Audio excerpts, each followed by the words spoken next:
Halo Bapak Ibu semua, dimanapun Anda berada, terima kasih telah meluangkan waktu untuk hadir di um, panel sesi International Conference on Indonesian Culture 2021. Perkenalkan, nama saya Muhammad Fadli Muslimin.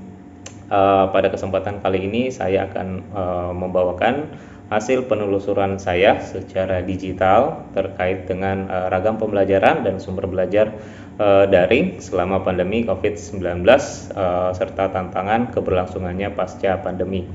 Kita tentu saja selama kurun waktu 2020 sampai 2021 telah merasakan bagaimana dampak baik secara ekonomi, sosial, politik, dan tentu saja pendidikan di kehidupan kita sehari-hari. COVID begitu meluluhlantahkan segala sesuatu yang telah ada di masyarakat.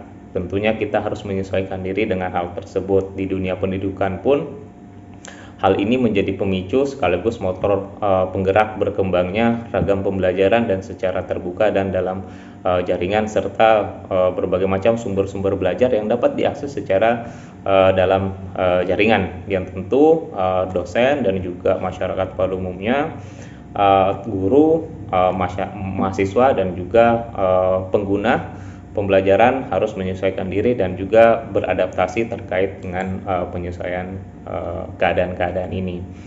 Nah, tentu saja kita tidak ingin kehilangan momentum terkait dengan pertemuan tatap muka yang selama ini dilakukan sebelum pandemi. Nah, teknologi menyediakan fasilitas tersebut tentunya dengan metode sinkronus. Ya, metode sinkronus ini kita tetap terkoneksi secara digital dalam satu real time, dalam satu waktu, tetapi tidak secara fisik. Pendekatan lain lagi yaitu asinkronus, di mana kita masih bisa terkoneksi, tetapi tidak real time, tidak dalam satu waktu. Jadi segala bentuk pembelajaran bisa disampaikan. Ini menjadi latar belakang sebenarnya mengapa tulisan ini ada, hadir, dan juga bisa kita sama-sama diskusikan ya. Oleh karena itu saya mengajukan dua permasalahan yang diskusikan dan juga kita bisa kembangkan dan kita juga bisa dapat manfaatnya, yaitu apa sih sebenarnya jenis-jenis atau bentuk online learning atau pembelajaran atau ragam bentuk pembelajaran dan juga sumber belajar selama COVID-19 yang berkembang di masyarakat, dan juga tantangan dan sustainability-nya ya setelah pandemi itu seperti apa nanti. Nah, metode penelitian yang saya lakukan untuk menelusuri fenomena-fenomena tersebut secara digital yaitu melalui digital methods ya, yang prosedur yang menggunakan data-data di internet yang kemudian kita lihat gejala-gejalanya baik secara kultural dan juga secara sosial ya. Dan tentu saja ini data-data ini semua tersedia secara digital yang mengungkap ataupun memotret faktor fenomena-fenomena yang terjadi di masyarakat ya, baik itu secara daring ataupun luring, sehingga kita bisa memperoleh data-data terkait apa saja ragam dan juga apa saja tantangan nantinya ya terkait dengan pembelajaran asinkron. Nah, analisisnya nanti ragam pembelajaran online-nya dan juga learning resources-nya ya, sumber belajarnya, dan tantangan sustainabilitas dari learning dan resources ini setelah pandemi akan seperti apa. Ragam pembelajaran itu ada selama pandemi ini, baik itu secara sinkronus, virtual classroom, dan juga ada pula e-learning, games-based learning, the MOOC, massive open online course, dan juga mobile learning, dan juga adaptive learning yang bisa kita padankan dengan e-learning itu sendiri. Nah, selanjutnya kita akan melihat bagaimana pembelajaran sinkronus, ragam pembelajaran itu menjadi dasar kita tetap untuk terkoneksi ya secara virtual, dan sumber pelajarannya dari mana saja, medianya, platformnya apa saja, itu ada berbagai macam ya, ada Google Duo, ada Google Hangout, dan juga ada Teams, Google Teams, dan Google Meet, Microsoft Teams, dan juga Zoom. Nah, virtual classroom ini bisa kita manfaatkan sebagai tenaga pengajar dan juga murid juga bisa terkoneksi secara sinkronus. Nah, bagaimana dengan asinkronus. Nah, ini pemanfaatan e-learning atau adaptive learning courses using the adaptive learning approach are built on a web-based platform. Jadi ada platform-platform website yang bisa kita gunakan yang segala informasinya itu bisa kita pergunakan ya untuk disediakan terkait dengan aktivitas-aktivitas apa saja yang bisa kita lakukan, bagaimana mengevaluasi dan sumber-sumber belajar apa saja yang bisa kita terapkan di dalam e-learning ini ataupun adaptive learning ini. Dan ini bisa diakses secara asinkronus. Nah, ada berbagai macam platform media yang bisa kita gunakan ya, antara lain Sociology dan juga Moodle, Meja Kita, Google Classroom, Edmodo. Itu platform-platform digital yang sudah established bahkan sebelum pandemi dan semakin digunakan pada saat ini ya.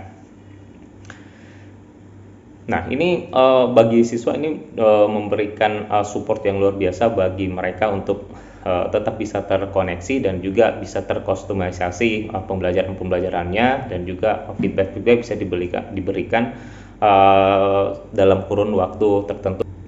Nah, selanjutnya sumber pembelajaran untuk bisa diterapkan di pembelajaran asinkronus ini juga menggunakan platform yang sudah itu ada banyak ya.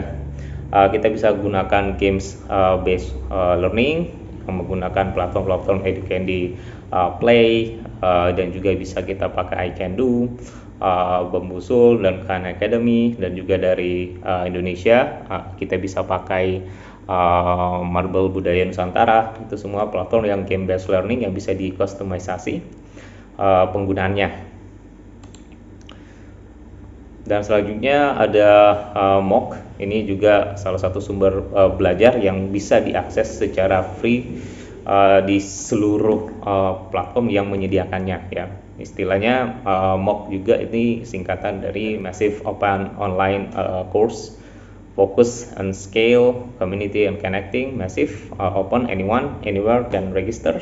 Setiap orang bisa untuk registrasi di sini. Dan juga open registration, content, and free course. The course material is delivered totally via the online platform. Jadi semua orang bisa untuk akses pembelajaran di sini ya pakai MOOC. Nah, ada beberapa platform penyedia ya seperti Coursera, ID MOOC, UI MOOC, dan juga Massive Open Online Course yang disediakan oleh Universitas Airlangga, dan juga Kartu Prakerja. Itu mereka menyediakan MOOC juga, tetapi memang tentu perlu akses ya. Kita daftar, registrasi, kalau diterima kita bisa lakukan registrasi di platform-platform yang bekerja sama. Dan juga ada kuliah daring yang disediakan oleh Kemendikbud dan juga Udemy ya. Ada banyak berbagai macam pembelajaran yang kita bisa lakukan di sana. Selanjutnya ada mobile learning. Ini pemanfaatan gawai kita ketika kita kesulitan untuk mengakses via laptop. Mobile learning selalu tersedia ya. M-learning sebenarnya istilah yang kita gunakan sebagai solusi kreatif ya untuk akses informasi pembelajaran melalui smartphone kita ya. Selama kita mempunyai smartphone, ini bisa kita terkoneksi ya melalui internet, dan juga kita bisa belajar melalui platform-platform yang menyediakan ya secara gratis. Lantas gimana sustainability challenge-nya setelah pandemi? Nah, teknologi-teknologi yang sudah terbangun ini sebenarnya bersifatnya permanen ya. Jadi tetap akan bisa dipergunakan kembali selama sesuai dengan kondisi sekolah juga ya, ataupun kondisi universitas. Dan tentu ini akan menjadi sebuah pola pembelajaran blended learning ya, semakin meningkat, akan dikombinasikan antara sinkronus dan juga asinkronus dalam pembelajarannya. Digital learning platform ini akan mendukung kelas pembelajaran ya. Dan juga remote students dan the parents needs more assistance in using technology. Jadi memang setelah pandemi tentu saja teman-teman yang ada di daerah-daerah terpencil itu perlu untuk disupport juga, dan tentunya parentsnya juga, orang tuanya perlu untuk didukung penggunanya dalam teknologi. Nah, pemerintah dalam hal ini tentu sebaiknya memfasilitasi teknologi-teknologi secara infrastruktur untuk mendapatkan akses ya, tidak hanya di perkotaan tetapi di pedesaan juga, untuk bisa mengakses digital platform yang sudah ada. Dan tentu saja collaborating cross sektor ya, kolaborasi lintas sektor supaya bisa teroptimalisasi penggunaan dari sumber-sumber belajar dan juga ragam pembelajaran ini masih bisa tetap terlaksana setelah bahkan pandemi selesai. Itu saja. Terima kasih.